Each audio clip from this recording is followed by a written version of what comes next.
Miss Navi Mumbai 2025 by UNI Entertainment in association with Hotel 4 Points by Sheraton Vashi, Navi Mumbai. सौंदर्य, आत्मविश्वास और प्रतिभा का संगम U&I entertainment प्रस्तुत करता है miss Navi Mumbai beauty pageant 2025 season 14। लंबे इंतजार के बाद आखिरकार वो घड़ी आ गई है जब नवी मुंबई की सबसे प्रतिभाशाली और खूबसूरत प्रतियोगियों को उनके सपनों को साकार करने का अवसर मिलेगा। हाल ही में आयोजित भव्य प्रेस कॉन्फ्रेंस में इस प्रतिष्ठित प्रतियोगिता के टॉप 13 फाइनलिस्ट का ऐलान किया गया और ये हैं वो 13 फाइनलिस्ट: अदिति तांबे, अवनी आचार्य, भावना सिंह, काजल पवार, करिश्मा कदम, काव्या बाली, निशिता ताहिल रमानी, रूपवर्धिनी सस्ते, साक्षी चूरी, सारा इम्तियाज, शुभ्रिति पटेरिया, विनीत कौर और वृशाली भगत। ये प्रतियोगी पारंपरिक परिधान, वेस्टर्न परिधान और इवनिंग गाउन राउंड में अपनी प्रतिभा और आत्मविश्वास का प्रदर्शन करेंगी और मुकाबला करेंगी मिस नवी मुंबई 2025 का प्रतिष्ठित ताज जीतने के लिए। और इस अद्भुत सफर का हिस्सा है हमारे प्रायोजक होटल 4 पॉइंट्स बाय शेरेटन, जो पिछले 8 वर्षों से इस आयोजन का गौरवशाली सहयोगी रहा है। तो तैयार रहिए 8 मार्च 2025 के लिए, जब होगा ग्रैंड फिनाले। एक ऐसा मंच जहां मिलेगा सौंदर्य, बुद्धिमत्ता और आत्मविश्वास का अद्भुत संगम।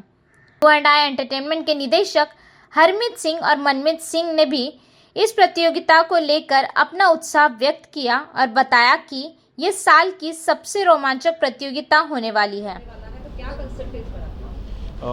मिस नवी मुंबई के 14 सीज़न के बाद हमें टाई अप मिला है मिस यूनिवर्स इंडिया के साथ, जिनके हर स्टेट में ऑडिशंस होंगे। तो मनमीत और मैं यहाँ के महाराष्ट्र स्टेट डायरेक्टर्स हैं, जिसमें हमें अथॉरिटी दी है ऑडिशंस करने के लिए और एक ग्रैंड फिनाले करने के लिए। तो मिस नवी मुंबई में जो लड़की जो जीतेगी उसको तो पहले डायरेक्ट एंट्री तो मिलेगी ही मिस यूनिवर्स महाराष्ट्र में, और ऑडिशन के साथ हमें और भी टैलेंट मिलेगा। और डेट्स अभी तक आउट नहीं हुई हैं, जैसे ही वो शो की डेट्स आएंगी हम वहाँ पे आपको बताएंगे। सर 2009 में हमने शुरुआत की थी U&I एंटरटेनमेंट कंपनी से, जिसके लिए हमारा जो फर्स्ट एवर शो था वो था एक कॉन्सर्ट, म्यूज़िकल कॉन्सर्ट जो हमने डिज़ाइन किया था, called a tribute to Ishmeet Singh, जो एक सिंगर थे वॉइस ऑफ इंडिया से, जिनकी अनफॉर्चुनेटली डेथ हो गई थी आउटसाइड इंडिया। तो उनके ट्रिब्यूट में हमने शो किया था। मिस नवी मुंबई हमने स्टार्ट किया था 2010 के करीब, एंड उसका पहला जो सीज़न हुआ था वो पाम बीच गैलेरिया मॉल के अंदर हुआ था, जहाँ पे मुझे आज भी याद है कि हमारे पास ज़्यादा उस टाइम पे ना रिसोर्सेज थे इतने, बिकॉज फर्स्ट सीज़न था, तो काफ़ी डिफ़िकल्टीज हमने फेस की हैं। और मैंने और हरमीत सर ने मिल के हमने खुद स्टेज बांधा है, मतलब स्टेज हमने बनाया है बाकायदा, इतना हमने उसको एक पर्सनल टच दिया था। तो तब से लेकर आज तक आप देख रहे हैं कि इतने सारे ब्रांड हमारे साथ जुड़े हैं, इतने स्पॉन्सर हमारे साथ जुड़े हैं, और आते आते आते मिस मुंबई जुड़ा हमारे साथ, नाउ मिस यूनिवर्स इंडिया हमारे साथ जुड़ा हुआ है, और हमको स्टेट डायरेक्टरशिप मिली हुई है मिस यूनिवर्स महाराष्ट्र करने की। तो आप देख ही सकते हैं कि हमारा प्रोग्रेस बहुत अच्छी हुई है, एंड मीडिया का भी काफ़ी सपोर्ट रहा है हमें, और स्पॉन्सर्स का भी काफ़ी सपोर्ट रहा है हमें। So by God's grace every year we are progressing. So Divya Agarwal miss Navi Mumbai से, वो उसने फिर आगे जाके स्प्लिट्सविला किया, फिर उसने बिग बॉस OTT जीता। फिर सुमन राव थी यहाँ से, सुमन राव मिस इंडिया बनी है, मिस आई थिंक 29 या 2020 की मिस इंडिया बनी है वो। फिर उसके बाद उन्होंने मिस वर्ल्ड में रिप्रेजेंट किया, वहाँ पर वो फर्स्ट रनर अप बनी है, तो हमारे लिए काफ़ी अच्छा था ये। सर ये हमारा एक पैनल बैठता है, जिसमें एक साइकोलॉजिस्ट होता है, एक कोरियोग्राफर होता है, एक कम्युनिकेशन ट्रेनर होता है, फिर अलग अलग फील्ड के लोग हैं, ग्लैमर से जुड़े, फैशन वर्ल्ड से जुड़े, कोरियोग्राफर्स, फैशन डिज़ाइनर्स, तो ये सब मिलकर डिसाइड करते हैं। और जब लड़कियां आती हैं उनको दो क्राइटेरिया पे जज किया जाता है, एक उनकी कम्युनिकेशन, एक उनकी वॉक, प्लस एक ओवरऑल हम लोग एक्स फैक्टर भी देखते हैं कि उनका स्टेज प्रेजेंस कैसा है, वो बात कैसे करें, वो चल के कैसे रहें, उनकी खुद की तैयारी कैसी है, वो कितने डिसिप्लिन्ड हैं, कितने फिट हैं, सब उस चीज़ पे क्राइटेरिया पे ये चीज़, और कुछ क्वेश्चन एंड आंसर्स होते हैं यहाँ पे, और उस बेसिस पे हमने हमारे फाइनलिस्ट को सिलेक्ट किया। सर चैलेंजिंग हमारे लिए पहले रहा है स्टार्ट में, एंड स्पेशली ये आइडिया इसीलिए आया था बिकॉज हम जब भी मुंबई साइड जाते थे तो हम देखते थे लोग बड़े अच्छे से ड्रेस्ड हैं, और जो लोग नवी मुंबई से मुंबई जाते थे वो भी बहुत ड्रेसअप होकर जाते थे क्योंकि वो बॉम्बे साइड जा रहे हैं। तो हमने देखा कि यहाँ पे वैसा ग्लैमर क्वेश्चन नहीं था, इसलिए जैसे मिस मुंबई, मिस इंडिया होता था, वैसे हरमीत और मैंने ये सोचा कॉन्सेप्ट लाने का मिस नवी मुंबई, और इसलिए हमने यहाँ पे इस चीज़ की ऑर्गेनाइजेशन की।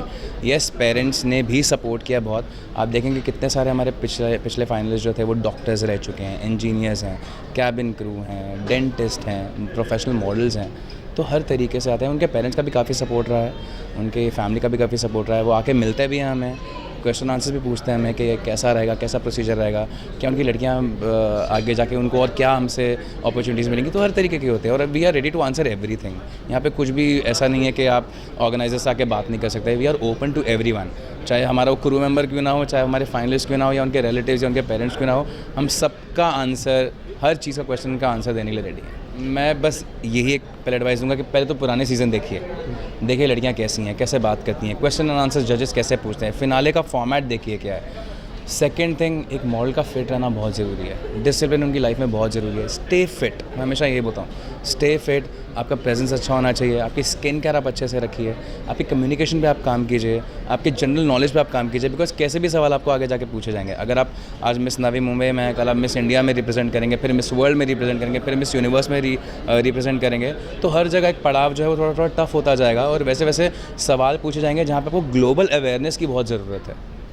तो जो भी ग्लोबली आज चीज़ें हो रही हैं तो यू शुड बी अवेयर। तो ना कि जस्ट खाली कि मैं प्रिटी लुकिंग हूँ तो मैं पैजेंट में आ जाऊँ, बट इंटेलिजेंट भी हो, आपको फिट भी होना है, आपको अच्छे भी दिखना है, आपको प्रेजेंटेबल दिखना है, और कम्युनिकेशन तो बहुत ही अच्छी होनी चाहिए। बिकॉज ना कि आप सिर्फ इंडिया में कम्युनिकेट करेंगे, बट इंडिया के बाहर भी अलग अलग देशों में कम्युनिकेट करेंगे। मैं बस ये कहूँ कि बहुत ही एक तो ऑस्पिशियस दिन है, विमेंस डे है। हम तो, हमारी कंपनी काफ़ी इस चीज़ में बिलीव करती है, U&I एंटरटेनमेंट स्पेशली, कि वेमेन एम्पावरमेंट, औरतों को आगे बढ़ावा दिया जाए। हालांकि औरतों को हमारी ज़रूरत नहीं है, मर्दों की ज़रूरत नहीं है, वो ऑलरेडी बहुत ही एम्पावर्ड ऑलरेडी हैं, बट जितना हमारे तरफ से हो सकता है हम करते हैं, एक प्लेटफॉर्म क्रिएट करते हैं। हरमीत और मेरा एक विजन था इसको आगे लेके जाने का, और विद गॉड्स ग्रेस से बहुत ही अच्छा चल रहा है। सो सबसे बस यही कहना है कि all the best and just work hard, that's it. कौन बनेगी मिस नवी मुंबई 2025? जानने के लिए बने रहिए हमारे साथ।